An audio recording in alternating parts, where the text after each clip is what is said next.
This week on Full Circle Florida, crime, punishment, and power. My one-on-one interview with State Attorney Susie Lopez. Plus, radio host Ryan Gorman is here to talk about the Trump indictment, the latest one, and what happens if Trump is convicted before Election Day.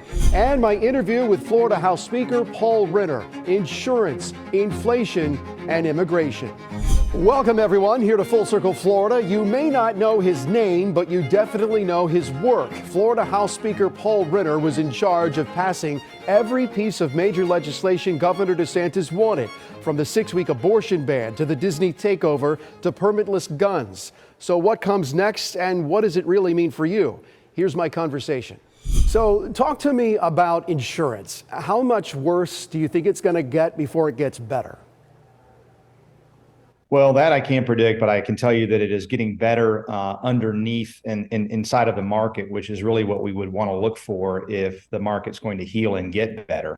We entered into last year's special session after the 2022 election with some pretty dire warnings that there wouldn't be any reinsurance. There wouldn't be any private insurance for some people at all. And millions of people would be dumped onto government-run citizens policies, which your listeners should know means that when a hurricane happens hundreds of miles away from you, you get the bill. We all get assessed if there's a major hurricane that exceeds their ability to cover. And so it's very, very important that we have the private market in Florida so that if there's a major hurricane, that those private companies bear that risk and they pay the billions and billions of dollars when the bill comes due. So what we've seen, Paul, is that reinsurance has re-entered the market. We've seen actually some domestic insurance, new insurers come into the market. And we've seen what looks like a record number of takeout companies, those companies that are private companies that want to take some of those citizens policies out. We have 1.3 million people already on citizens, and it looks like we've already have more this year than we had all of last year, and it looks like we're going to break records in terms of that getting shifted away from the taxpayers being on the hook toward the private sector. So more companies are coming in. That means the more competition, and eventually that will start to bring rates down. All right, let's move on next here to immigration. You've obviously had Governor DeSantis using taxpayer dollars to move migrants from other states to other states. The legislature passed a sweeping immigration bill that cracks down on illegal immigration. But we're also starting to hear from farmers in Florida who rely on immigrants to pick their crops and do the work that otherwise would not get done. We're also hearing from construction companies who are saying that these new immigration policies are backfiring on them in the sense that they can't, it's going to deter people from working for them. So there's sort of a labor crunch that could end up being passed on to the consumer in terms of higher prices. What are your thoughts on that? And did the legislature go too far when it comes to cracking down on immigrants that the labor force in Florida does rely on, whether it's tourism, farming, or construction?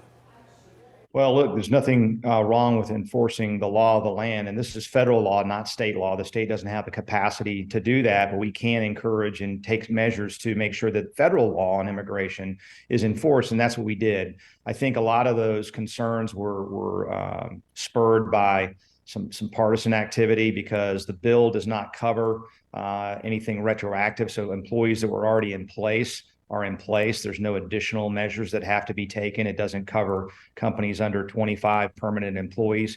So there was a lot of misinformation on that that I heard. Florida recently singled out by the Consumer Price Index, the CPI, as having the highest inflation rate currently in the country, while the rest of the country is starting to cool down when it comes to recent inflation numbers.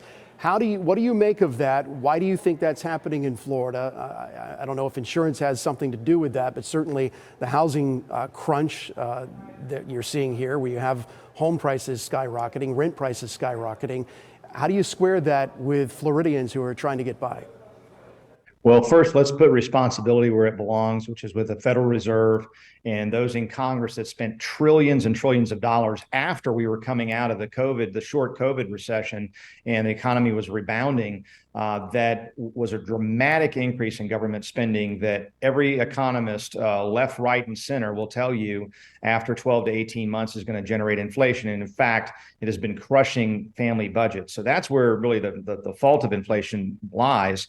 Now, with respect to Florida, The success of Florida has shown that we had $39 billion of money, both individuals and businesses, that flowed into the state of Florida, which is a record. It's more than I think the next 9 states combined, Texas being second at 11 billion. So part of this is that additional money coming in, that additional demand, people coming into the state of Florida that are buying up homes, that are driving that inflation that you're referring to, that it may be unique to our state right now. And in that respect, we're victims of our own success. So there is a high demand to come into Florida. I believe that will level out. Did the legislature concentrate too much on, win-it-all-sums politics, culture wars, and not enough on the kitchen table topics that people come home to, like insurance costs and like inflation? Well, you've recited the Democrat talking points, but what I'll tell you is that north of 70% of all the bills we pass are passed overwhelmingly with bipartisan support. So there's about 200 or so bills that get passed every year. We've talked about property insurance. We've talked about tax relief. We've talked about affordable housing. We spent record amounts in land conservation to preserve the Florida Wildlife Corridor. We spent $4 billion to improve our transportation, things like I-4 that are congested, I-75, things that have overwhelming support of the public. And that's where most of the focus has been. Next session, next legislative session, what are you looking to accomplish? Are we going to see more divisiveness, or could the parties come together and get some big things done? Well, again, the parties do come together, and I know that Democrats have to have their talking points. That's their job. But on most issues, there is a coming together on 70% or so.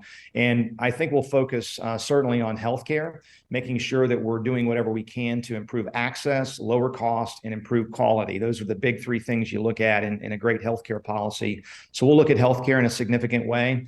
We'll continue to push forward on reforms to improve our K-12 system to make sure children have a customized quality education, as we did with our universal choice bill and the increases in resources we've given to our schools.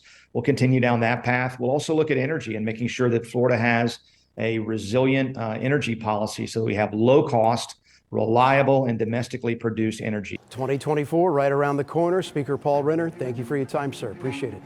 Next on Full Circle Florida, Ryan Gorman is here and another wild week of news to talk about.